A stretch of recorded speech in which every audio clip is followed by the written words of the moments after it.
मुझे अपनी पत्नी से बेहद मोहब्बत थी और वो भी मुझसे बहुत प्यार करती थी। मैं अकेला बैठा उस समय को याद कर रहा था जब मेरी शादी उससे हुई थी। कितना खूबसूरत दौर था। हम दोनों ही एक दूसरे को पाकर बेहद खुश थे। उस समय हमारे बीच कोई तीसरा न था जो अब आ चुका था।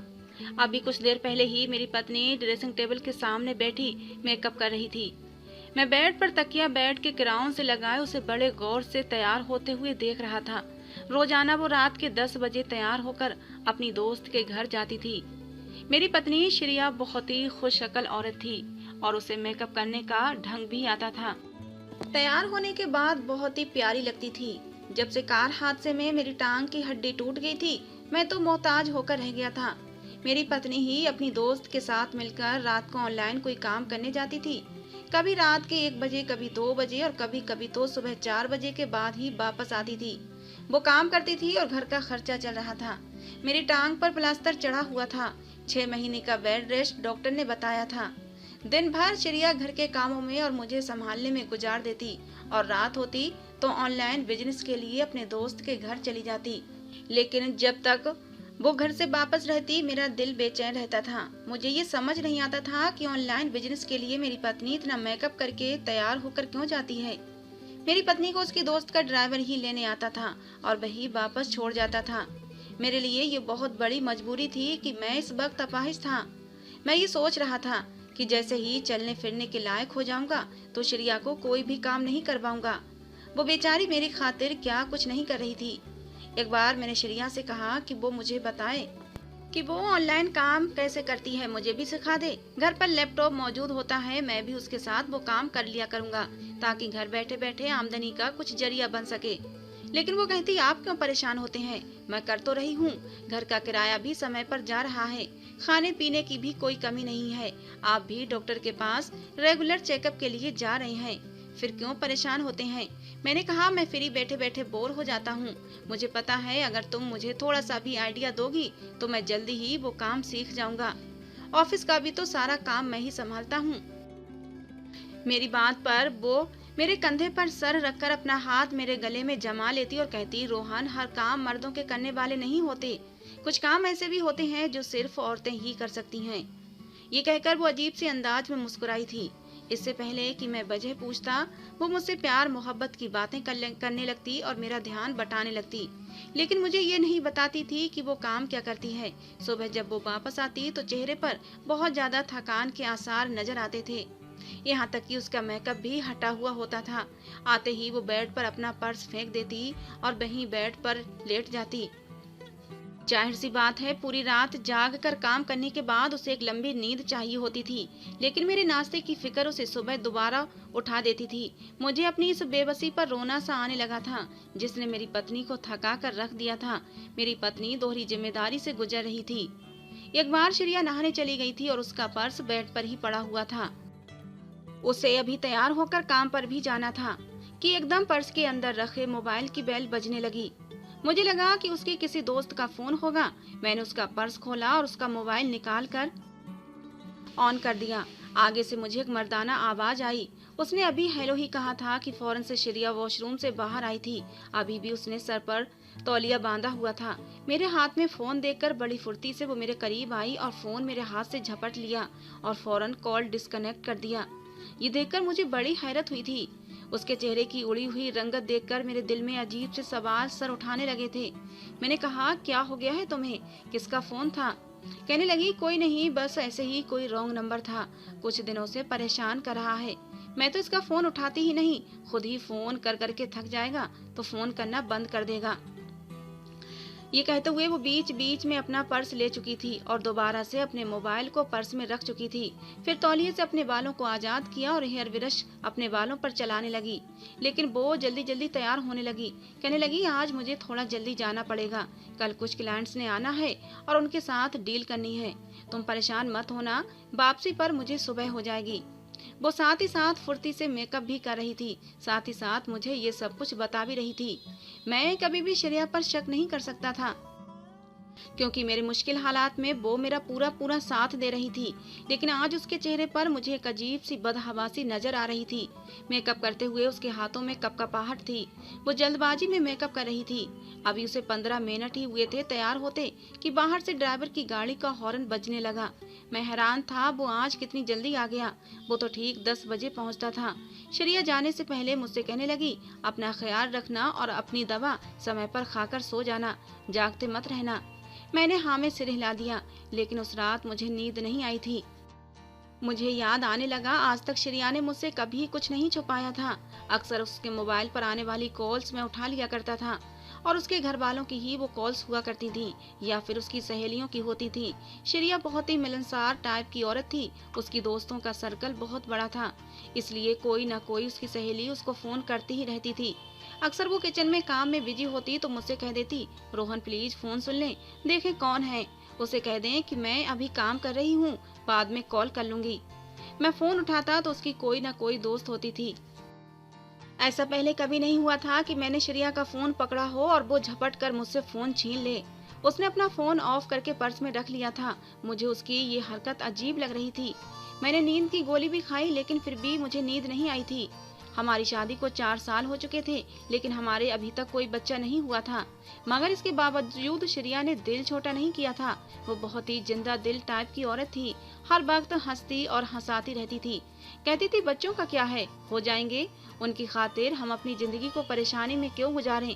वो अक्सर मुझे अपनी सहेलियों के किस्से सुनाती रहती। मुझसे कहती, आप भी अपने दोस्त बनाया करें, बातें क्या करें। लेकिन मैं उसके गले में दोनों बाजू डालकर उसे खुद से करीब करके कहता, मेरी दोस्त तो तुम हो, पत्नी से अच्छी भी कोई दोस्त हो सकती है भला। तुम्हारे होते हुए मुझे किसी दोस्त की कमी महसूस नहीं होती। हाँ, अगर तुम कहती हो तो मैं तुम्हारी किसी सहेली से दोस्ती कर लेता हूँ, लेकिन देख लो, बाद में फिर ऐतराज मत करना। मैं उसकी बात को मजाक में डाल देता तो वो मुझे घूर कर देखने लगती। कहती, रोहन, मैंने मेल दोस्तों की बात की है, फीमेल दोस्त की नहीं। मैं ये बिल्कुल भी बर्दाश्त नहीं कर सकती कि आप किसी भी औरत से दोस्ती करें। मैंने उसके माथे को चूमा और कहा कि मैं भी बिल्कुल बर्दाश्त नहीं कर सकता कि मेरी पत्नी की दोस्ती किसी मेल से हो। मैं क्या, कोई भी मर्द ये बात बर्दाश्त नहीं कर सकता। मेरी बात सुनकर वो मुस्कुराने लगती, कहने लगती कि आपने ये सोचा भी कैसे। मैंने कहा, मैं तो यूं ही मजाक कर रहा था। उसने मेरे हाथ अपने कंधों से हटाकर पीछे कर लिए। कहने लगी, आपने मजाक में भी ऐसा क्यों कहा? मुझे आपका ये मजाक अच्छा नहीं लगा। आपके अलावा तो मैं किसी दूसरे मर्द को सोचना भी पाप समझती हूँ। क्या आपको लगता है कि मैं इस तरह की औरत हूँ जो मर्दों से गलत दोस्ती रखूंगी? मैंने कहा कि मैं तो मजाक कर रहा था श्रेया, तुम क्यों सीरियस हो गईं? आज तक श्रेया सिर्फ मेरे लिए तैयार होती आई थी, लेकिन अब जब से मेरी टांग की हड्डी टूटी थी, उसने मुझे बहुत सहारा दिया था, वरना मैं तो बहुत ही परेशान हो गया था। श्रेया कहने लगी, आप क्यों दिल छोटा करते हैं, जल्दी ही ठीक हो जाएंगे। मैंने कहा, घर का इंतजाम कैसे चलेगा श्रेया, मुझे तो नौकरी से निकाल दिया जाएगा। तो वो कहने लगी, परेशान मत हो, मैं अपनी किसी दोस्त से बात करूंगी। कुछ ही दिन गुजरे थे जब मुझे श्रेया ने बताया कि उसकी एक दोस्त है जो घर पर औरतों के साथ मिलकर ऑनलाइन बिजनेस करती है। वहाँ बहुत सारे लैपटॉप हैं और वहाँ पर कोई प्रोडक्ट्स बेचे जाते हैं और जिनसे उन्हें अच्छा खासा मुनाफा मिलता है। कहने लगी, रोहन, अगर तुम अनुमति दो तो मैं ये काम कर लेती हूँ, क्योंकि कुछ महीने तो तुम्हें डॉक्टर ने बेड रेस्ट का मशवरा दिया है। जैसे ही तुम ठीक हो जाओगे मैं जॉब छोड़ दूंगी। मैं इस वक्त मजबूर था, इसलिए मैंने हामी भर ली।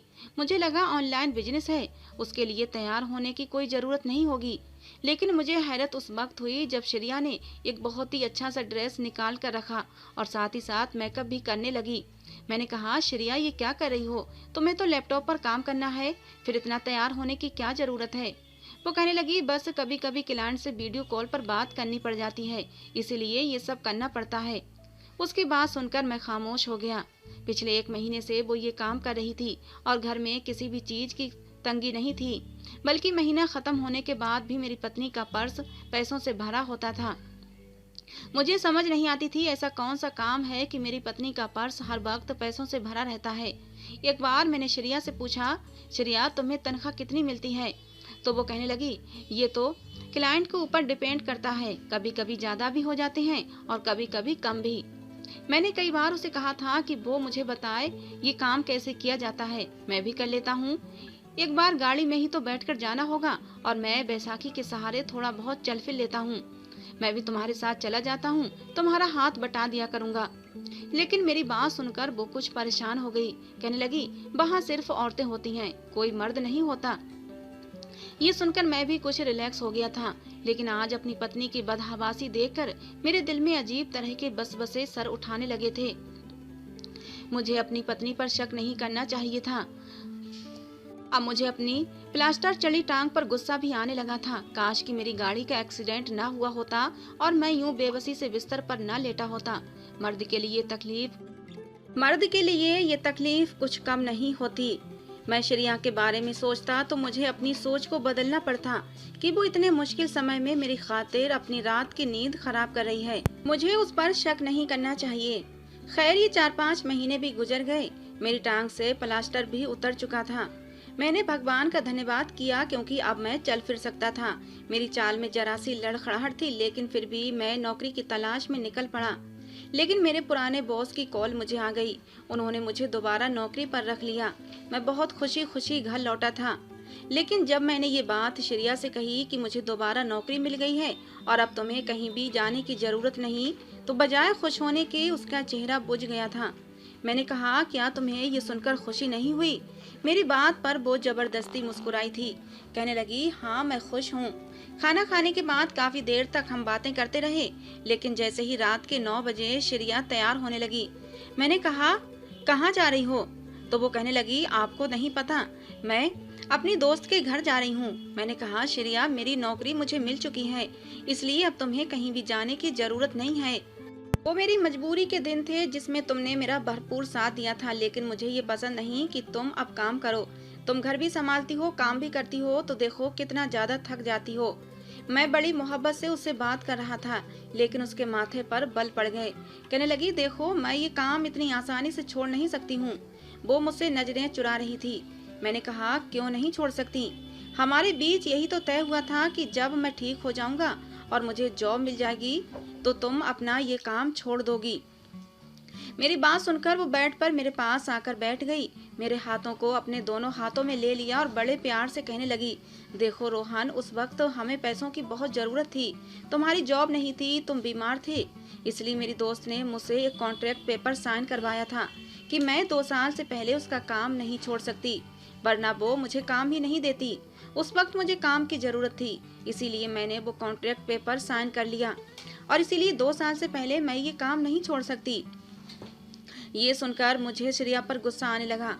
मैंने कहा, तुमने इतना बड़ा फैसला किससे पूछकर किया? क्या तुम्हें नहीं लगता कि तुम्हें मुझसे बात करनी चाहिए थी? ये तुम्हारा फर्ज बनता था कि तुम मुझसे बात करती। वो कहने लगी, रोहन, अगर मैं तुमसे बात करती तो तुम इनकार करने की हालत में नहीं थे। उसने मुश्किल समय में हमारा साथ दिया है, इसलिए मैं किसी भी कीमत पर वो कॉन्ट्रैक्ट छोड़ नहीं सकती। मुझे हर रात को जाना पड़ेगा। उसकी बात सुनकर मैं परेशान हो गया, लेकिन कुछ कह नहीं सका क्योंकि उस वक्त तो मैं वाकई मजबूर था। एक बार शाम को मैं हॉल में बैठा था और श्रेया कमरे में थी। आज वो दिन में भी चली गई थी, अपने काम से लौटी थी। सुबह संडे का दिन था, इसलिए मैं टीवी देखने लगा, लेकिन श्रेया को नींद आ रही थी, इसलिए वो उठकर कमरे में चली गई थी। 1 घंटे तक मैं टीवी पर अलग अलग चैनल देखता रहा। उसके बाद जब मैं कमरे में दाखिल हुआ तो मेरे कदम जैसे कमरे के दरवाजे पर ही रुक गए। श्रेया बेड पर अपना नाइट सूट पहने ही वीडियो कॉल पर किसी से हंस हंस कर बातें कर रही थी। एक मर्दाना हंसी की आवाज ने मेरे कदम रोक लिए थे। जिन कपड़ों में वो इस वक्त बैठी हुई थी, वो इस काबिल तो न थी कि वो किसी मर्द से यूं वीडियो कॉल पर बात करती। ऐसे ही मैं कमरे का दरवाजा खोलकर अंदर आ गया और श्रेया की नजर मुझ पर पड़ी और वो फिर से बदहवास हो गई। उसने फौरन से फोन बंद कर दिया। कहने लगी, आज जल्दी सोने का इरादा है क्या? मैंने उसकी बात को नजरअंदाज किया और उसके पास आ गया। टांग में मेरे अभी दर्द रहता था और मैं कुछ लंगड़ाकर चलने लगा था। मैं उसके पास जाकर बैठा। मैंने कहा, अपना फोन मुझे दो। ये सुनकर वो घबराने लगी। कहने लगी, तुम क्या करोगे? मैंने कहा, श्रेया मुझे अपना फोन दो। उसने अपना फोन मुझे नहीं दिया। कहने लगी कि मेरे इसमें बहुत से कॉन्टैक्ट हैं, तुम क्या करोगे देखकर?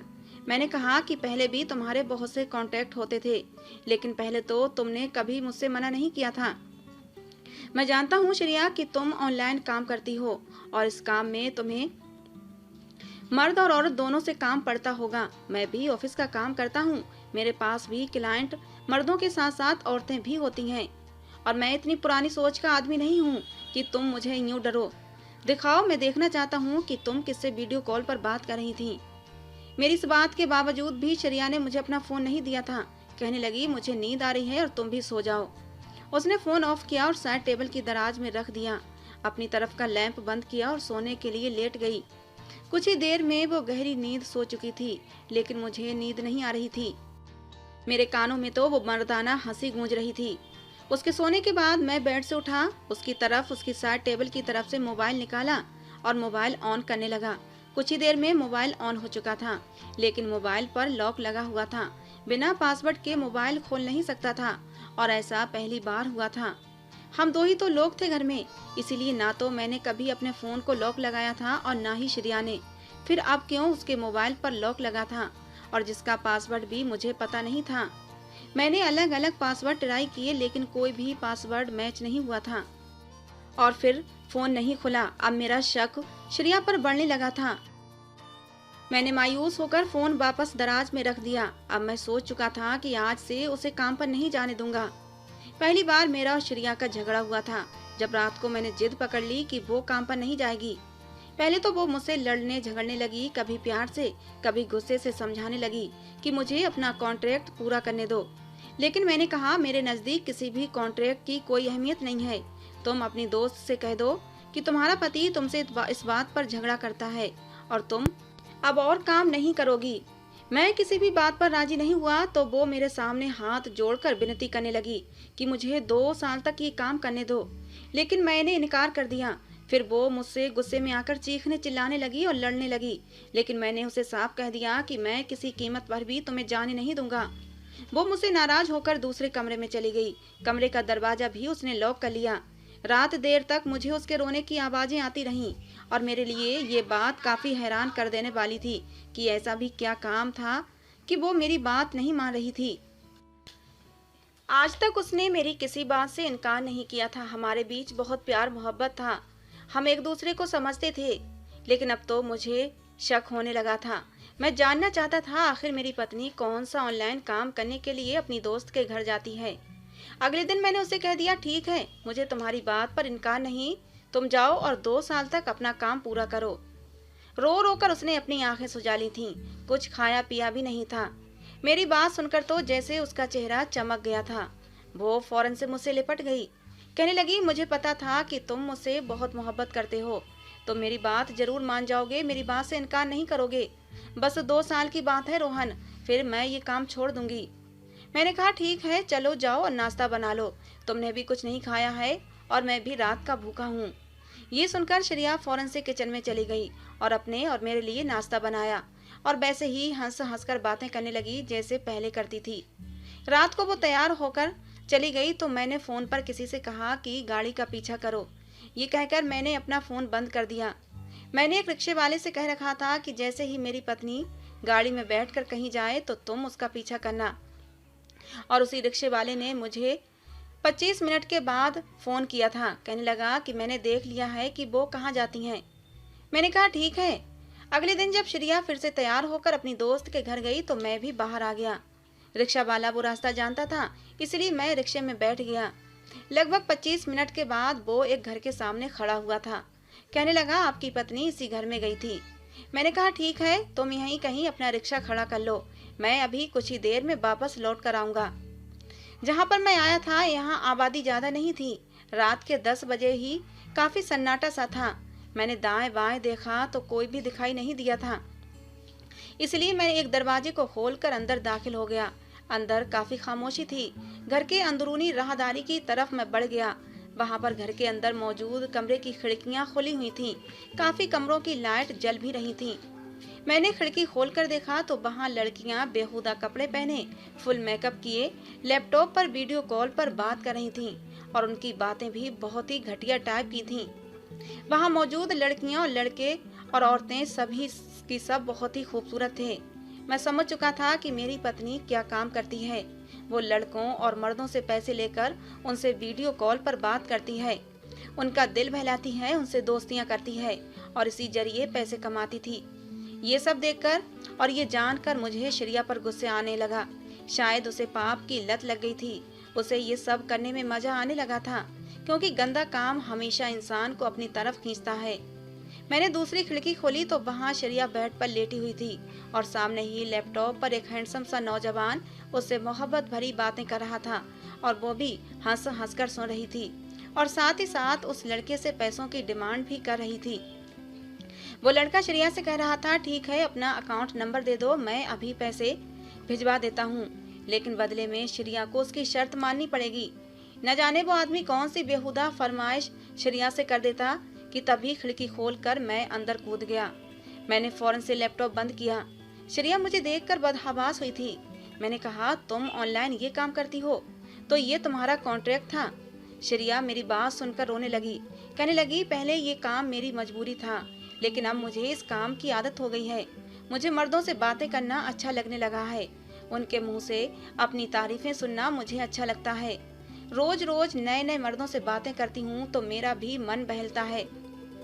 मुझे इस काम की लत लग गई है। मैं इस काम को छोड़ नहीं सकती। मैंने कहा, ये गलत है, ये पाप का रास्ता है, इस पर तुम क्यों चल रही हो, और अब मैं तुम्हें अपने साथ नहीं रख सकता। मुझे लगा मेरी बात सुनकर श्रेया मेरे साथ चल पड़ेगी, लेकिन वो कहने लगी, अब मुझे इस माहौल की आदत पड़ गई है, मैं ये छोड़ना नहीं चाहती और मैं तुम्हें छोड़ सकती हूँ। मुझे श्रेया के जवाब पर हैरत हुई थी। मैं वहाँ से वापस लौट आया। समझ गया था पाप का रास्ता किसी दलदल की तरह होता है। इंसान अगर खुद से कोशिश ना करे इस रास्ते से निकल नहीं सकता। लेकिन मुझे ये भी उम्मीद थी कि इसका अंजाम हमेशा बुरा होता है, इसलिए मैंने श्रेया को तलाक नहीं दी थी, इस उम्मीद पर कि शायद वो वापस आ जाए। दोस्तों, आज की हमारी ये कहानी आपको कैसी लगी जरूर बताना। पसंद आई हो तो प्लीज लाइक करना। रोज एक नई कहानी सुनने के लिए हमारे चैनल को भी सब्सक्राइब करना। मिलते हैं दोस्तों एक नई कहानी के साथ।